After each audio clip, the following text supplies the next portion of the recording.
Hi, it's Maggie the Irish Gypsy here to bring you your March 2024 general reading. We are looking at the first half of March, roughly the first 2 weeks, and this reading is for the Earth sign of Capricorn. I hope that everyone's doing well. Thanks so much for taking the time to be here. So Capricorn, first half of March 2024, if your Sun, Moon, Rising, or Venus sign is in Capricorn, or if you are cross-watching for a Capricorn, it is also relevant. But as we always say, it's a general reading, so it may resonate just a little differently for everyone watching. If you know all of your placements, Sun, Moon, Rising, Venus sign, watch those videos as well for additional insight. You might find some additional perspective by doing that.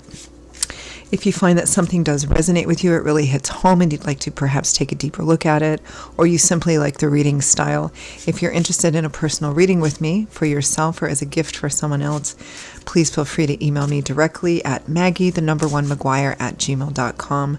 I would be delighted to hear from you and to work with you. I do offer a pretty wide array of readings in all different types, lengths, styles, costs, spreads. There's something in there for everyone. The 6 and 12-month overviews are still going pretty quick right now, and I can usually get back to you the same day or within the first 24 hours with all that information. So email me if you're interested. I'd love to hear from you.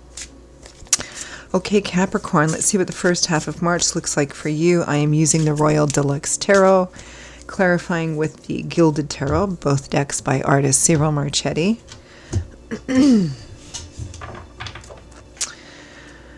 Okay, Capricorn, we begin with the Two of Swords. Perhaps a difficult decision. It may be that you're holding off making a decision. There may be something you don't want to face.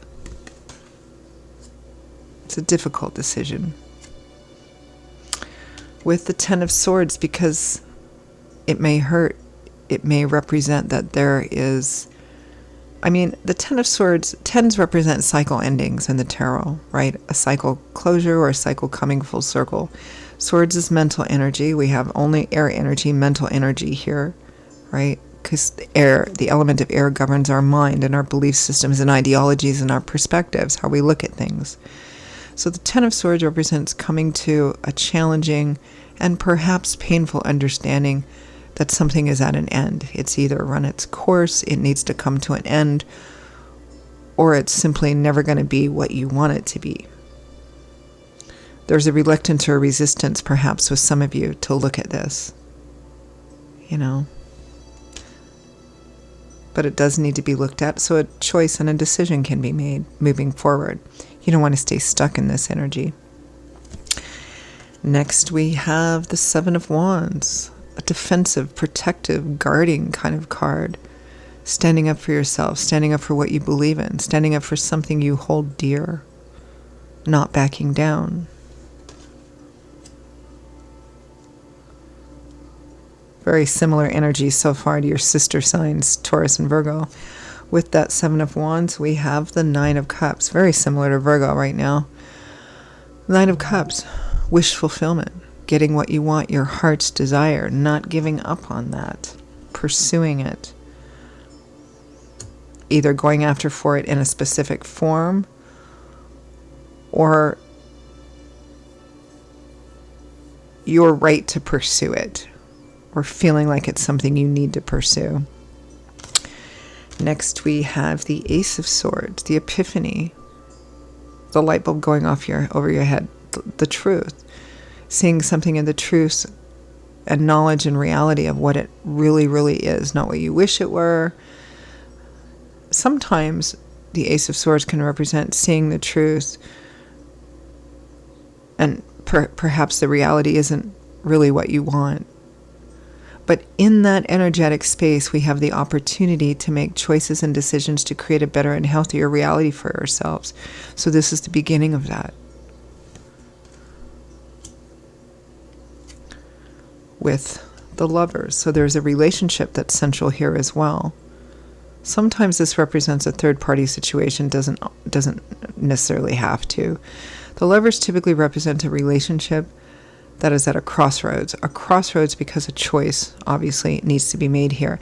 Now, the choice might be about the relationship itself. Do we continue together? And if so, how?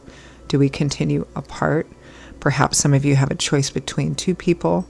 For some of you, the choice or decision that needs to be made, this difficult decision, might be in a completely different area of life, but it's a choice that will significantly affect a primary relationship.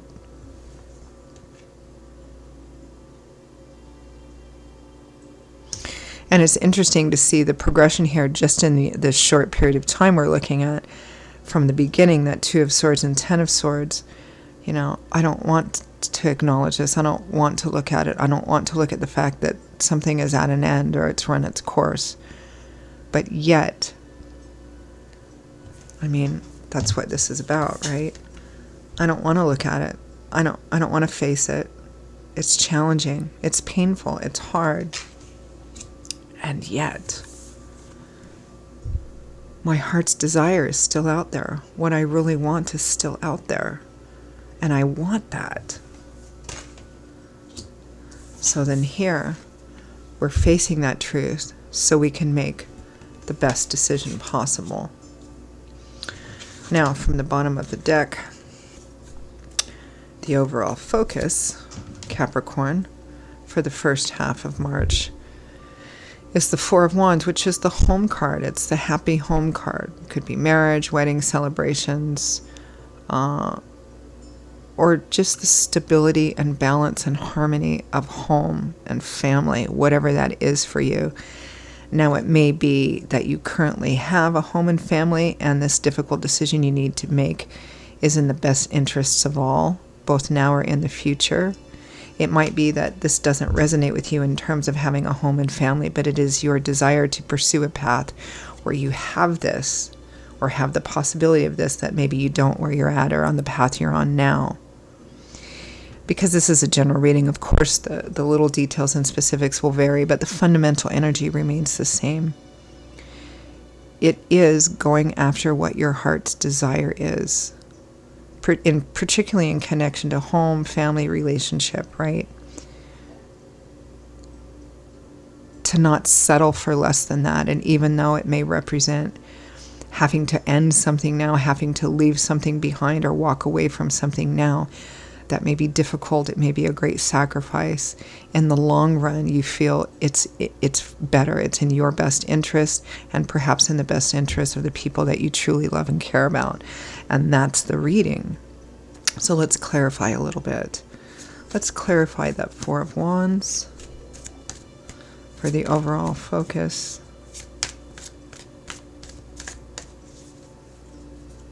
For some of you, it may be choosing to end a long-term relationship or marriage because maybe you're not happy together and you haven't been happy for some time. Maybe it's just having a negative or unhealthy effect on the family, and it's just better to kind of move forward on separate paths, It's going to be different for everybody, right? Yeah. So clarifying that overall focus of the Four of Wands, we have the Two of Wands. So again, making that choice, the Magician and Death, manifesting an ending so that you can manifest change, major change. That's the focus. Let's take a look at that Two of Swords, Ten of Swords. Although, it's pretty clear here that the reluctance, the resistance, the challenge in facing this to make the decision is that it will require an ending, right? A leaving, a walking away, a breaking of something, Even if, for example, it's a family, you still co-parent together, but again, it's separate paths. For some of you, again, it might not be about the relationship itself. It might be in another area of life. It might be, for example, moving and relocating, maybe socially, maybe economically, where you're at, even though there's a lot of positives to it, it just doesn't work for you anymore. And in the interest of home and family, either present or future, it might be better for you to move, even though it's difficult to do. Again, it depends on which part of the story you're on. Let's take a look at that Ten of Swords and Two of Swords. Yep, there's you. King of Pentacles, Taurus, Virgo, Capricorn. Seven of Wands again, defending, protecting, but the Hanging Man See, in the beginning here, it starts off, I'm not ready to choose yet. I don't, how do I do this? The hanging man is taking your time. You're kind of watching, waiting, seeing how things play out. You're waiting for maybe a different perspective, being able to see a different aspect of this, because that's what the hanging man does. Why does he hang upside down from the tree of knowledge? Well, because there's a situation going on. He's not sure perhaps what path to take or how to take it. So he's made the temporary sacrifice of flipping himself upside down so he can look at the situation from a different perspective and maybe see something he hasn't seen before that will help him move forward, which we see actually happens at the end here with that Ace of Swords. Let's take a look at this Seven of Wands and Nine of Cups. I'm going to go after my heart's desire, what I truly want. What's most important to me? Two of Cups. So we have the Two of Cups and the Lovers. There's definitely a relationship that is significant here. Again, it may be that for some of you, it may be, one of those very challenging and often quite painful situations of, I'm not with somebody that it's just not a good match, and I want to move forward and find the right person for me, the person that I feel we're in unity and alignment in our life together. Eight of Wands, moving forward very quickly, very rapidly. Also the Travel card, which may resonate. Excuse me. The very tail end of getting over this upper respiratory thing. It's been going around. I feel fine, just a little hoarse. Again, for some of you, it might not be about the relationship itself. It might be, again, in another area of life, but this decision needs to be made for your relationship, for your life together, for, home and family. And that may involve travel or moving. It's action forward and being able to leave a heavy burden behind because it's just too much. It's just too much, Ace of Swords, the Lovers. It's grown to be too much. That's kind of the thing in the Ten of Wands. We don't just go from 0 to 10. We go through all the numbers first. So I may have started off with just 1 wand, 2 wands, and then it just became heavier and heavier and heavier. So, and then we have the Ace of Swords and the Lovers. Seeing the truth, facing the truth, and making a decision based on that.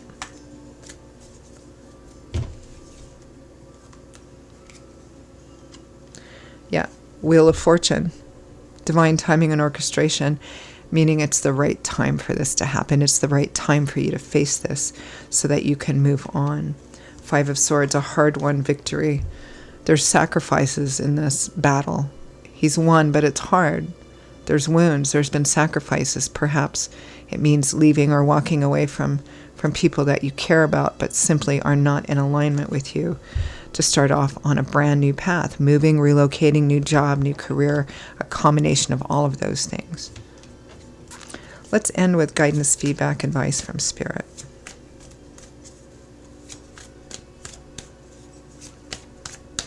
Very, very similar to Taurus and Virgo, particularly Virgo. This one's very similar to Virgo.